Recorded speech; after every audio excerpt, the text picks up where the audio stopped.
Hello, welcome. Welcome to Callout. Today I'm going to be debating my friend on the Federal Reserve, which I think is the biggest problem facing the world today. Now, um, I'm going to pass the mic over to you and let you do your little introduction.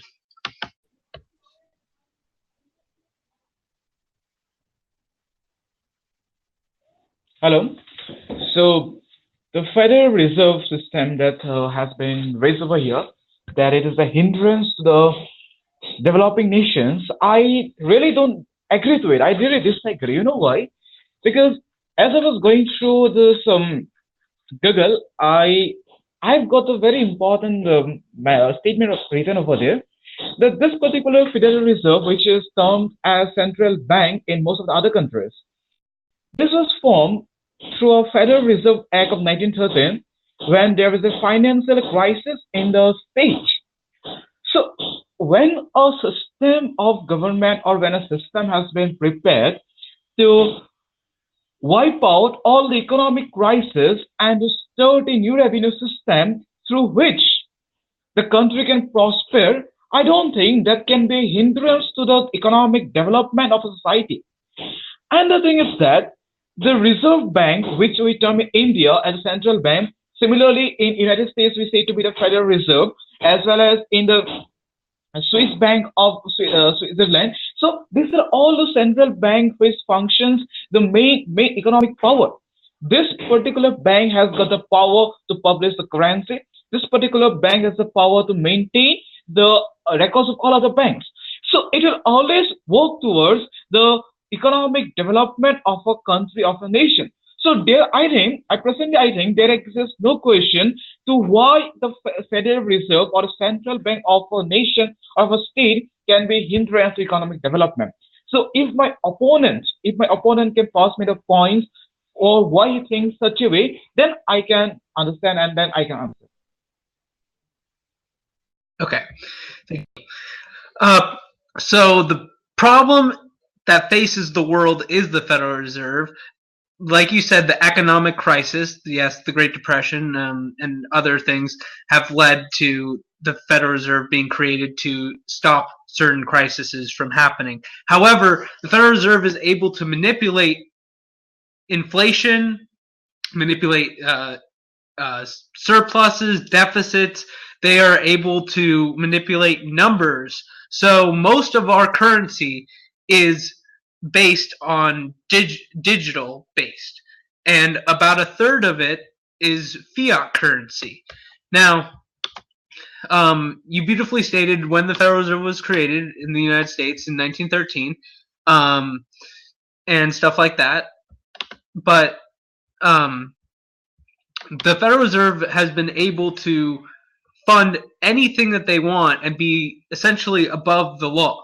Now, there are three branches of government: executive, legislative, and judicial. According to Alan Greenspan, who is the chairman, who was the former chairman of the Federal Reserve from 1987 to 2006, has stated on record that there is no branch of government that can overrule the Federal Reserve. That is how much power they have. I'm going to play the clip, and then I will pass the mic to you. Type of policy. What is the proper relationship? What should be the proper relationship between a chairman of the Fed and a president of the United States? Well, first of all, the Federal Reserve is an independent agency, and that means basically that there is no other agency of government which can overrule actions that we take. So long as that is in place and there is no evidence that the administration or the Congress or anybody else is requesting that we do things other than what we think is the appropriate thing, then what the relationships are don't frankly matter. And I've had very... So that was a statement from Alan Greenspan, who was the former chairman of the Federal Reserve. Now, the Federal Reserve has had some shady history, and they are able to manipulate our currency in such a way that they can do whatever they want with it and print out as much money as they want without having it backed by anything. So I will pass the mic over to you. So, whatever you say that the Federal Reserve cannot be overruled by the government, fine. Now, say me one thing: in your country, you have got democracy, though it is limited. You have got a biparty system, and say me how many of the leaders in your nation are specialized persons or specialized professional in economic terms? How many of them? For to prepare or to issue a new currency, we should know the ABCD of economics. But how many of the leaders belonging to politics know economics? How many of them are specialized in this field? Probably are handsome. The question arises here that the government cannot overrule the Federal Reserve. That's fine. And if in case the situation arises when the government overrules Federal Reserve, then I think whatever is happening at present, the worst situation will happen if the government tries to issue the currency, because we know what does the government mean. We know what does a political leader want. We know what are the intention of political leaders. No political leaders at present in the nation are corrupted free. Each and every one is involved in corruption. So how can you say that if government can overrule the Federal Reserve, there will be some changes, or there will be a very good relationship, or there will be no corruption, there will be no manipulation? That you cannot imagine that. And to run a economic situation in a country, the person belonging to the particular, I mean, the person who will do that must be specialized in in that particular field. So in the government, he considered Trump. Who is he? He is a businessman. He was involved in business. Is he specialized in economic? He's not a special economic. So when he doesn't know the ABCD of that, how do you think that he can do each and every work of the Federal Reserve? This is something which I really do not agree to it. That's what. Okay, thank you. So the Federal Reserve, like I said, is a privately owned bank. It has all this power. There are many types of economists, current economists, contemporaries like Thomas Sowell are out there. Keynesian and Hayek were like the standard two, the socialism versus capitalism when it came to economics. But the problem I see with the Federal Reserve is it is technically a Ponzi scheme, because it could borrow as much money and it is debt-based. If you look at Federal Reserve notes on the dollar bills, it will say that it is for public and private debt. And they write United States of America on it to make it look as if it's government money.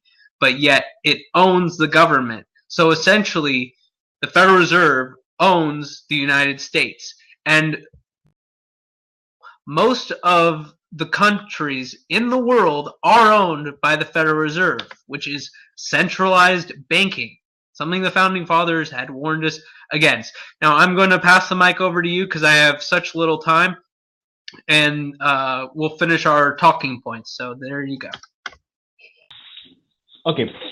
So you will give me some statements regarding the Federal Reserve. So my question will be over here is that in case the government replaces the Federal Reserve with a branch under the government, leave that thing that Federal Reserve exists no more. Fine. The central bank system is totally owned by the government and by the political leaders only. Now, same situation when the currency, or when there will be a fall down of the currency of a nation, will the political leaders, will the government be able to run the country in a good economic way? Will they be able to control the situation at that time? They will not be able. So for that reason, we require some specialist person in this field. So the Federal Reserve is there. Oh wait, it cut over. Yes, I have an issue with politicians not talking about this issue because it is a big elephant in the room. Especially our congressmen need to start talking about the Federal Reserve. And I'm not saying, go in there guns a-blazing and shut it down, but I'm saying that the Federal Reserve is the biggest problem facing the world right now, and we need to figure out some way to replace it and resolve it and have the Federal Reserve be for the people, not the selfish banksters that are running this organization, this private bank. So with that, I conclude our debate, and hope you guys enjoy this discussion. It was really